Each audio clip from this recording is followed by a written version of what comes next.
அமாவாசை எல்லாருக்குமே தெரியும் ஸ்பெஷல்னு. இதுக்கு முன்னாடி சில பதிவுகளும் போட்டிருக்கோம். ஆடி மாதம் அமாவாசை, அதுக்கு முந்தின தை மாதம், ஒரு அமாவாசைக்கும் ஒரு ஸ்பெஷல் இருக்குன்னு சொல்லியிருக்கோம். இது ஆவணி மாதம் வரக்கூடிய ஆவணி மாதம் இப்போ தான் ஸ்டார்ட் ஆகிருக்கு. உடனே அமாவாசை வருது. ரொம்ப ஸ்பெஷலான அமாவாசை. சரிங்களா? ஏன்னு கேட்குறாங்க, ஆத்மாக்கள் வரும்போது நம்ம என்ன பண்ணணும்? டெஸ்ட் பண்ணி பார்க்காதீங்க. டெஸ்ட் பண்ணி மட்டும் பார்க்காதீங்க முன்னோர்களை. சரிங்களா? எக்ஸ்பீரியன்ஸ் பண்ணி பாருங்கள். வச்சுக்கோங்க. அதுவும் ஆவணி மாதம் வராத அமாவாசை ரொம்ப ஸ்பெஷலானது. இதை பயன்படுத்தி இந்த நாள் அன்னைக்கு நம்ம செஞ்சு நம்ம வாழ்க்கையில் பெரிய லெவலில் அச்சீவ் பண்ணலாங்க. வாங்க எல்லாருமே சேர்ந்து. வாழ்க வளமுடன். Healing hands education healing centre தங்கள் அன்புடன் வரவேற்கிறது. நாளைக்கு வரக்கூடிய அமாவாசை பற்றி தாங்க பேச போகிறோம். அமாவாசை எல்லாருக்குமே தெரியும் ஸ்பெஷல்னு. இதுக்கு முன்னாடி சில பதிவுகளும் போட்டிருக்கோம். ஆடி மாதம் அமாவாசை, அதுக்கு முந்தின தை மாதம், ஒரு அமாவாசைக்கும் ஒரு ஸ்பெஷல் இருக்குன்னு சொல்லியிருக்கோம். இது ஆவணி மாதம் வரக்கூடிய அமாவாசை. ஆவணி மாதம் இப்போ தான் ஸ்டார்ட் ஆகிருக்கு. உடனே அமாவாசை வருது. ரொம்ப ஸ்பெஷலான அமாவாசை. சரிங்களா? ஏன்னு கேட்குறீங்களா? ஆவணி மாதம் வருஷத்துக்கு ஒரு தடவை வருது. அதனால் வருஷத்துக்கு வரக்கூடிய அமாவாசை எப்பயுமே ஸ்பெஷல் தானே. அந்த ஸ்பெஷலில் என்ன செய்ய போகிறோம்? அமாவாசைனால நமக்கு எல்லாருக்குமே தெரியும், நமது முன்னோர்கள் நம்ம இருக்கக்கூடிய இடத்துக்கு வருவாங்க. அவங்க பிளேன் வேறு, நம்ம பிளேன் வேறு. பிளேன்னா இருக்கக்கூடிய இடம்னு வச்சுக்கோங்களேன். அவங்க எனர்ஜி லெவலில் வேறு ஒரு இடத்துல ஆன்ம உலகம்னு இருக்குது, ஆத்ம உலகம். அந்த உலகத்தில் அவங்க இருக்கிறவங்க நம்மளை பார்க்குறதுக்காக அமாவாசை அன்னைக்கு இறங்கி வருவாங்க. நம்ம முன்னோர்கள் சொல்லியிருக்காங்க. அதனால் நம்ம வராங்க. சரிங்களா? இது வந்து ரேக்கி தெரிஞ்சவங்க, இந்த சூட்சமம் பார்க்குறவங்க, இவங்கெல்லாம் பார்த்தீங்கன்னா அவங்க தெரியும். அந்த ஆத்மாக்கள் வருவாங்க, வராங்க. இங்கே ஆத்ம உணவு கூட நம்ம வச்சுருந்தோம். ஒரு ஞாபகம் இருக்குங்களா? ஆத்ம உணவுக்கு ஒரு வீடியோ போட்டிருந்தோம். அந்த ஆத்மாக்கள் வந்து எடுத்துகிட்டு போகிறாங்கன்னு சொல்லிட்டு பார்த்தீங்கன்னா அந்த மாதிரி ஆத்மாக்கள் வராங்க. அதுவும் அமாவாசை அன்னைக்கு நிச்சயமாக வராங்க. சரிங்களா? இப்போ அந்த ஆத்மாக்கள் வரும்போது நம்ம என்ன பண்ணணும்? முதல்ல நம்ம மனதார உருகி இருக்கணும். முதல்ல இப்போ என்னோடய முன்னோர்களே, என்னோடய வாழ்க்கையை நீங்கள் தான் காப்பாற்ற. நல்லா கவனிச்சுக்கோங்க. குலதெய்வம் வழிவிடணும். நம்ம வாழ்க்கையை முன்னேற்றத்திற்கு எதுவாக நடக்கணும், வாழ்க்கையில் நல்லது நடக்கணும், குலதெய்வம் வழிவிடணும். அடுத்தது நம்மளுடைய முன்னோர்கள் வழிவிடணும். இவங்க ரெண்டு பேரும் வழிவிட்டால் தான் உங்கள் இஷ்ட தெய்வம், மற்ற தெய்வம் எல்லாருமே. சரிங்களா? ஆக குலதெய்வ வழிபாடு ரொம்ப ரொம்ப சிறப்பு. அமாவாசை அன்னைக்கு குலதெய்வ கோயில் போனால் ரொம்ப ரொம்ப நல்லது. இன்றைக்கி அமாவாசை அன்னைக்கு போகிறது. சரி இப்போ அமாவாசை அன்னைக்கு குலதெய்வம் கோயில் போகலாம். அடுத்தது இன்னும் முன்னோர்கள் வழிபாடு எல்லாருமே பண்ணிக்கிட்டு இருக்கோம். நீங்கள் வந்து தர்ப்பணம் கொடுக்குறீங்க, வெளியில் போய் கொடுக்குறீங்க, இல்லை கோயிலில் போய் கொடுக்குறீங்க. அதுக்குன்னு தனி இடங்கள்லாம் இருக்காங்க. போய் தர்ப்பணம் கொடுங்க. சில வீட்டிலே கொடுப்பாங்க. இப்போ நம்ம என்ன திரும்ப செய்ய போகிறோம்?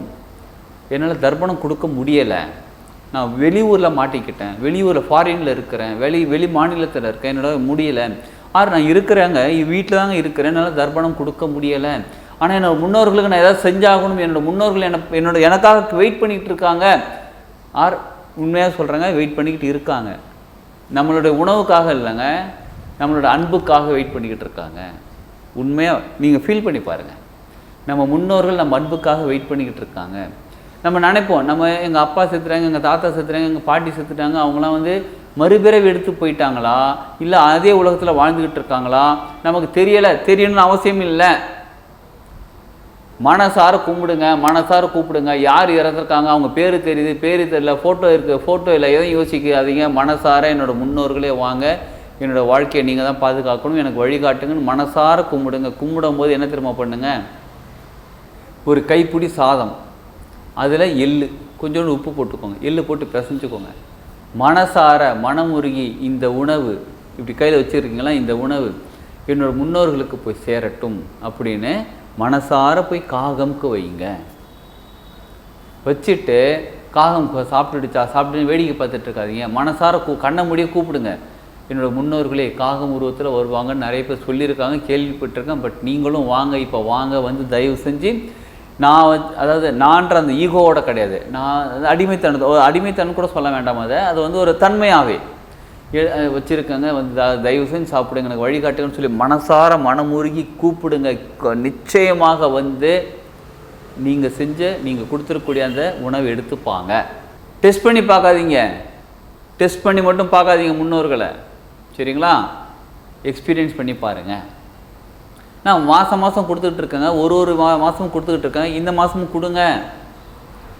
நான் தலைவாழை இலை போட்டு நிறைய பண்ணுறேன். எல்லாமே வடை பாயசோட சாப்பாடு வச்சு முன்னோர்களை வைக்கிறேன். வைங்க. இந்த எள்ளு வச்சு வைங்க. நிச்சயமாங்க பெரிய மாற்றம் உங்கள் வாழ்க்கையில் மாறும். நல்ல சூப்பரான விஷயம் நடக்கும்.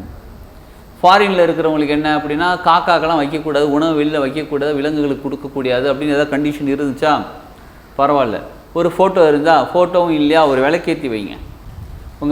நீங்கள் வழக்கம் போல் இலை போடுறது எல்லாமே உங்கள் ரிச்சுவல்ஸ் எல்லாத்தையும் ஃபாலோ பண்ணிக்கோங்க. ஃபாலோ பண்ணிக்கிட்டு என்ன பண்ணுங்கள், இந்த எள்ளு சாதம் இருக்குது பாருங்கள், அதையும் வச்சுட்டு மனசார ப்ரே பண்ணிக்கோங்க. ப்ரே பண்ணிக்கிட்டு என்னங்க பண்ணுது எள்ளு சாதத்தைன்னு கேட்குறீங்களா, நீங்களே சாப்பிட்ருங்க. காக்காக்கு வைக்க சொன்னீங்க, நாங்கள் சாப்பிட்றது அங்கே தான் வைக்க முடியாதுட்டாங்களே ஃபாரின் கண்ட்ரியில். நம்ம இந்தியாவில் ஓகே விலங்குகளுக்கு உணவு கொடுக்கலாம் தாராளமாக, சில கண்ட்ரியில் கொடுக்க முடியாதுன்ற சுச்சுவேஷன் இருக்கும்போது நீங்களே சாப்பிடுங்க. ஆனால் முக்கியமான விஷயங்க, மனசார மனமுருகி ப்ரே பண்ணணும், மனமுருகி அவங்கள கூப்பிடணும், மனமுருகி அவங்கக்கிட்ட கெஞ்சுங்க. கண்ணில் தண்ணி வருதா, வரட்டும் என்னோடய முன்னோர்களே அப்படின்னு சொல்லி அப்படியே ப்ரே பண்ணுங்கள். நிச்சயமாக உங்கள் வாழ்க்கை இந்த அமாவாசையிலேருந்து இது செஞ்ச பிறகு ஒரு பெரிய மாற்றம், நல்ல மாற்றம் ஏற்படும். சரிங்களா? அடுத்தது, நம்ம கர்மம் நிறைய இருக்குது. கெட்ட கர்மம், கெட்டதுன்னா நம்ம நல்லது இல்லாத செஞ்சுருப்போம், ஏதோ தெரியாமல் செஞ்சுருப்போம், தெரிஞ்சு செஞ்சுருப்போம். அதனுடைய பலன்கள் போட்டு படுத்தி எடுக்குது. ஏதாவது பண்ணால் இது எப்படிப்பா சரி பண்ணுறது, நான் தெரிஞ்சோ செஞ்சுருக்கோம், தெரியாமல் செஞ்சுருக்கோம், ஆகாமிய கர்மம், பிராப்த கர்மம், சஞ்சீத கர்மம், இந்த மாதிரி என்னென்னமோ கர்மங்கள் இருக்குது. எப்படிங்க இதை கிளியர் பண்ணுறது கேட்கலாம். ஒரு சின்ன டெக்னிக். அமாவாசை அன்னைக்கு பகல் 12 மணிக்கு நடு ஹாலில் ஒரு பாத்திரம் வச்சுக்கோங்க.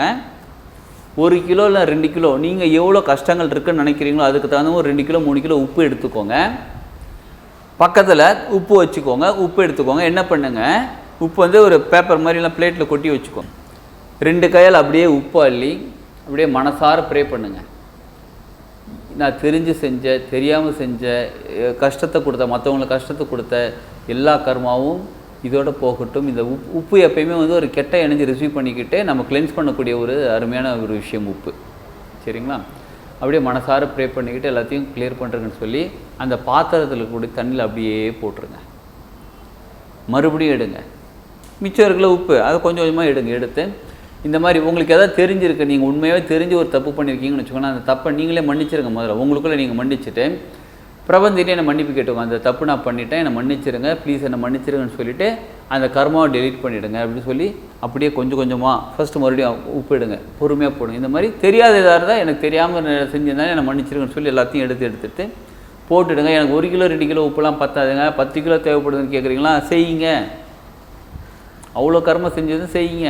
அவ்வளோ அதாவது எப்படி தெரியும், நம்ம வாழ்க்கையில் ரொம்ப என்ன தான் பண்ணலாம் டேமேஜாக தான் பார்க்குது, இன்னும் வாழ்க்கையில் ஒன்றும் முடியல அப்படின்லாம் இருக்குது பார்த்தீங்களா, செய்யுங்க. நிறைய உப்பு செய்யுங்க.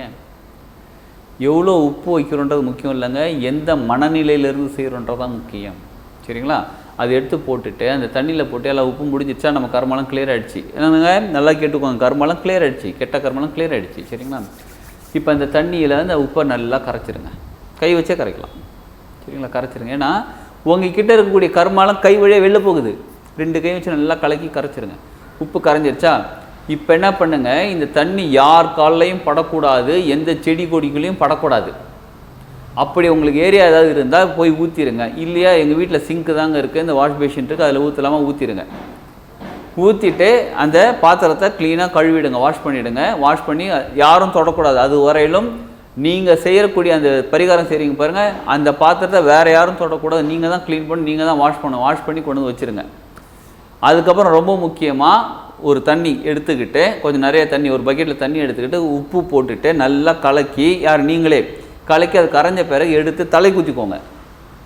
நார்மலாக என்ன சொல்லுவாங்க, அப்பா அம்மா இருக்கிறவங்க இந்த மாதிரி இருக்கிறவங்க தலைக்கு குளிக்கக்கூடாதுன்னு சொல்லுவாங்க. ஆனால் இந்த அமாவாசைக்கு இது ஒரு பரிகாரம். அதனால் சும்மா அப்படியே தலைக்கு ஊற்றிட்டு அதுக்கப்புறம் நார்மல் தண்ணியில் தலைக்கு ஊற்றிக்கோங்க. மோஸ்ட்லி எண்ணெய் தேய்ச்சி குளிக்கூடாதுன்னு சொல்லுவாங்க. தலைக்கெல்லாம் குளிக்கலாம், எண்ணெய் தேய்ச்சி குளிக்கூடாதும்பாங்க. அதனால் நீங்கள் என்ன பண்ணுங்கள், எண்ணெய் தேய்ச்சி குளிக்க வேண்டாம், தலைக்கு ஊற்றிட்டு நல்லா வாஷ் பண்ணிட்டு அதுக்கப்புறம் நார்மல் தண்ணியில் மறுபடியும் ஃபுல்லாக குளிச்சுருங்க. குளித்து முடிச்சுருங்க. எப்போ பகல் 12 மணிக்குன்றீங்களா, அதான் 12 12:30 ஆகிடும். அதுக்குள்ளே நம்ம 1 மணி ஆகிடும் நம்ம இதெல்லாம் முடிக்கிறதுக்கு. குளிச்சுட்டு ஃப்ரெஷ்ஷாக வேறு ட்ரெஸ் எடுத்து போட்டுக்கோங்க. இது ஒரு அருமையான பரிகாரம். இதுக்கப்புறமா நீங்கள் நம்ப வேண்டியது என்ன தெரியுங்களா, நம்ம கெட்ட கர்மெல்லாம் நம்மளை விட்டு விலகி விட்டதுன்னு நம்பணும் முதல்ல. அதுதான். அதை நம்பாமல் அது எப்படிங்க உப்பு போட்டு தண்ணியில் போட்டு கொட்டினா அது எப்படிங்க கெட்ட கர்மெல்லாம் விலகிடுமான்னு கேள்வியே கேட்டு வந்து திரும்ப வாங்கி வச்சுக்கிறீங்கன்னு அர்த்தம். நம்புங்க முதல்ல. சரிங்களா? பிரபஞ்சத்தை நம்புங்க. பிரபஞ்சம் உங்களுக்கு எல்லாமே நல்லது செஞ்சு கொடுத்துட்டு தான் இருக்காங்க. சரி, எல்லா கர்மமும் போயிடுச்சு. அப்போ காலையில் நம்ம முன்னோர்கள் சிலர் என்ன சொல்லுவாங்கன்னா, காலையில் நாங்கள் படையல் போட மாட்டாங்க, நாங்கள் மத்தியானம் 12 மணி தான் படையல் போடுவோம். படையெல்லாம் போட்டு முடிச்சுட்டு கூட செய்யுங்க. அதை உப்பு பரிகாரம் சரிங்களா செய்யுங்க. ஆக மொத்தம் நீங்கள் 2 விஷயம் செய்யணும். ஒன்று, காகம்க்கு எள்ளு வச்சு சாதம் வச்சு உணவு வைக்கணும். நீங்கள் ரிச்சுவல்ஸ் எது ஃபாலோ பண்ணாலும் சரி, இதை நிச்சயமாக செய்யணும். அடுத்தது உப்பு பரிகாரம், இது செய்யணும். இது செஞ்சு முடிச்சிருங்க. செஞ்சு முடிச்சு ஃப்ரெஷ்ஷாக குளிச்சுட்டு வந்து உக்காந்துருங்க. இதுக்கப்புறமா உங்கள் வாழ்க்கையில் உங்கள் மனநிலை, முதல்ல உங்கள் மனநிலை பெரிய மாற்றம் ஏற்படும்.